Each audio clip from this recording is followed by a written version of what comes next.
မင်္ဂလာပါမနေ့ကတင်နေဆိုပွင့်မြန်မာထမင်းဆိုင်ကနေမှာဆိုလို့ရောက်သွားတာကတော့တန်လင်းရဲ့ဒီပီလခတ်ဖျားအကြောင်းပေါ့နော်သူ့စီမာကဒီလိုမျိုးအဋိဌံပြီးတော့ဆူတောင်းလို့ရပါတယ်ဒီလိုပွဲလေးတွေဝယ်လို့ရတယ်ပေါ့နော်ဒီလိုပွဲတစ်ခုကို4000ပေးရပါတယ်ဒီပန်းလေးတွေဒီအမွှေးနဲ့တာလေးပါမယ်ဆိုတော့1000စီထပ်ပေးရတယ်ပေါ့နော်သူ့စီကလေဒီလိုမျိုးပွဲကိုအဋိဌံပြီးတော့တင်ပြီးသွားလို့ရှင်ငှက်ပြောသီးကိုလည်းပြန်စွန့်သွားလို့ရတယ်အကုန်ပြန်စွန့်သွားလို့ရတယ်ပေါ့နော်ဆိုရုပ်တိတလောက်ကတော့ဒီအမှုအခင်းကိစ္စတွေဆိုလို့ရှိရင်ပို့ပြီးတော့နာမည်ကြီးရလို့တော့ကြားဘူးတယ်ပေါ့နော်ဆိုရုပ်လည်းဒါ first time ရောက်တာပါသူကကျောင်းနှစ်ကျောင်းရှိတယ်ဒီအရှိကျောင်းနဲ့အနောက်ကျောင်းလို့လည်းခေါ်တယ်လို့ဆိုကြားဘူးတယ်ပေါ့နော်ဒီအုံသီးတွေပါဝယ်လာတဲ့ဟာကိုဒီအရှိမှာလက်မှတ်ဖြတ်တဲ့နေရာရှိတယ်ဆိုရုပ်လက်မှတ်ဖြတ်တဲ့နေရာလေးကဒီဒုတိယကျောင်းမှာပဲရိုက်ပြလိုက်မယ်နော်ဒုတိယကျောင်းကျတော့မှဆိုရုပ်ရိုက်ဖြစ်သွားတော့လေလက်မှတ်လေးတောင်းပြီးသွားလို့ရှိရင်ဒီအုံသီးခွဲတဲ့နေရာမှာလက်မှတ်လေးပေးပြီးတော့သူတို့ဒီလိုအုံသီးခွဲပေးရပေါ့နော်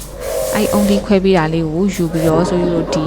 ကျောင်းထဲမှာဒီဆူတောင်းရတာပေါ့နော်ဒီအဲ့ဒီခေါင်းလောင်းလေးတွေဆိုလို့တင်းရင်အဋိဌံပြည့်ရလို့လည်းပြောတယ်ပေါ့နော်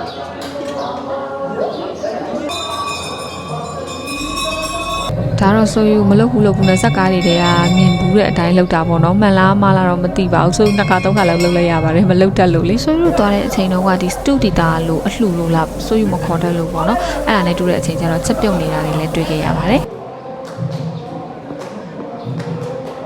ခုနကပထမကျောင်းပြီးသွားတော့ဆိုလို့ရောက်လက်စားနဲ့တခါလေဒုတိယကျောင်းကိုရောက်ပါပြီ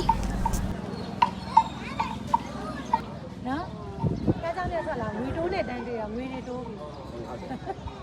တမီထီပေါက်တော့တမီထီဒီဒုတိယကျောင်းမှာလည်းပထမကျောင်းလိုပဲအမွှေးနှမ်းတာတွေငှက်ပြောပွဲအုံပွဲတွေလည်းကတ်လှူလို့ရပါတယ်ငှက်ပြောပွဲကတ်တဲ့အခါလေးရွှေငှက်ပြောသီးတွေလည်းကတ်လှူလို့ရပါမယ်ရွှေငှက်ပြောသီးကဆွေးလို့သွားတဲ့အချိန်မှာနာနေတာနဲ့ဒီရိုးရိုးငှက်ပြောသီးနဲ့ပဲကတ်ဖြစ်ခဲ့ပါတယ်